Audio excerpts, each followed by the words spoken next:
Once you have the grip right, the next thing to focus on is your stance. We'll start from the feet up, particularly the width of the stance. The insides of the heels should never be more than shoulder width apart. For the driver, they will be close to shoulder width apart, and for each other club, they will come in according to the shorter the club, the thinner the stance. But that's more of a feel thing. There's no exact rules on that.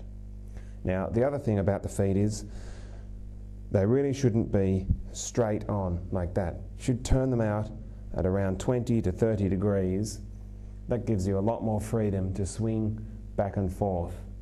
If they're pointing straight ahead, it restricts your motion. So make sure they're about 20 to 30 degrees out.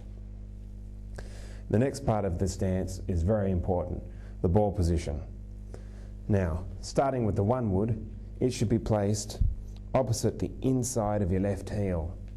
With the one wood, you actually want to have an ascending blow, so you're actually hitting the ball on the way up.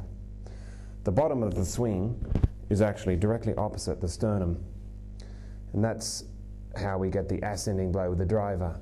It's ahead of the sternum at impact. As you get into the shorter clubs, the further the ball should be placed back in your stance, until with a 9-iron it will be about 4 to 5 inches inside your left heel. This creates a descending blow instead of an ascending blow. The other reasons that ball position is so important is that when you're swinging through the arc of the swing, if the ball was positioned too far back, the club face is still open at that point. You'd be hitting it way out to the right. If you put the ball too far forward in your stance, the club head has come around through and now it's facing too far left. You'd be hitting it way left. So with the driver, if it's placed opposite the left heel, the driver is a slightly longer swing than with the shorter irons. So you see that at impact, the sternum is just behind it. You're hitting the ascending blow and the club face is square. If you actually had the ball in that position with, say, a 9-iron opposite the left heel, it's a shorter club, so therefore it's a shorter swing. You'd find that you would come through square, and by the time you reached just opposite your left heel, the club face is closed. So the shorter the club, the further back it should be in the stance to create that descending blow, much more crisper contact, sending the ball higher in the air. Also, because it's a shorter swing, your sternum will be further back in the stance at impact. Make sure you get your ball position right. If your shots aren't going where you want them to, it's probably one of the first things you should look at, your ball position. I'll bet you if the ball's going right, you'll place the ball too far back in your stance. Conversely, if you're hitting the ball left too often, it's probably, or it could be, that the ball is too far forward. So make sure you check that if you're not hitting the ball very well. Now, the next point in the setup is the knees. When you bend the knees, make sure that because we've turned our feet outward, the knees should go over the top of your feet. That is, you should get a slightly bowed look. Not in like that, make sure that there's a slightly bowed look. That means that the knee is directly over the ball of the feet. Moving up towards your hips, you should have a slight tilt upwards with your hips. Your left hip should be slightly higher than your right hip if you're a right-handed golfer. This actually creates the spine angle that you want. The spine angle should not be straight up and down. It should be slightly away from the target like that. And tilting your hips and pushing them slightly forwards as well will help create that. Now, the hips should actually bend right from the hips, not the lower back. Make sure that you're bending from the hips. Just stick your bum out a bit and have a nice flat lower back. That's important. That helps you maintain your spine angle throughout the swing and creates a much more athletic swing.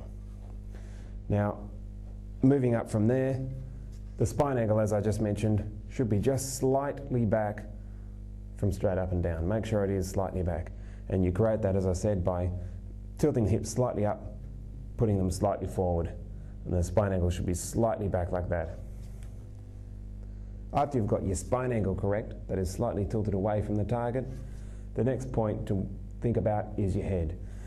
Particularly make sure that the chin is up and slightly to the right. This allows the shoulders to turn freely underneath the chin.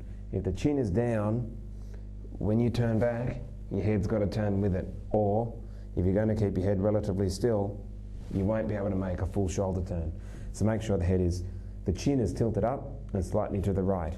We'll talk about this a bit more later, but you also have to make sure that the eyes are still parallel to the target line when you do that.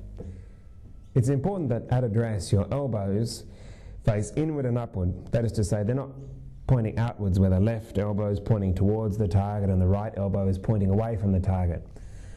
Make sure they're in this position where if you drew a line from the elbows backwards, it would hit your hip. And that's on both arms, your right and your left arm. So they're in a position like this, not like so. Bring them in. Now this is important on the left arm because when you come back through impact, you're able to square the club face a lot more easily. If the elbow is pointing out towards the target, it's very easy to leave the club face open when coming through impact. Also, with the right elbow pointing in towards that hip, that helps it fold correctly on the backswing. If it's pointing out away too far that way, you're going to get what's known as a flying elbow, like so. So make sure it's pointed towards your hips. You'll be able to fold it correctly. Now, the thing that a lot of golfers get into trouble with is the distance that the ball should be placed away from their body. A good reference point is that the upper part of the arms should be touching the chest. If no part of the arm is touching the chest, like so, the ball's too far away. If your entire arm down to your elbow is touching your body, the ball's in too close.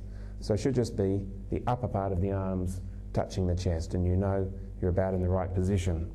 Now, another really important part of the setup is that you make sure that you get those angles right at address, and then throughout the swing, even to after impact, you maintain those angles.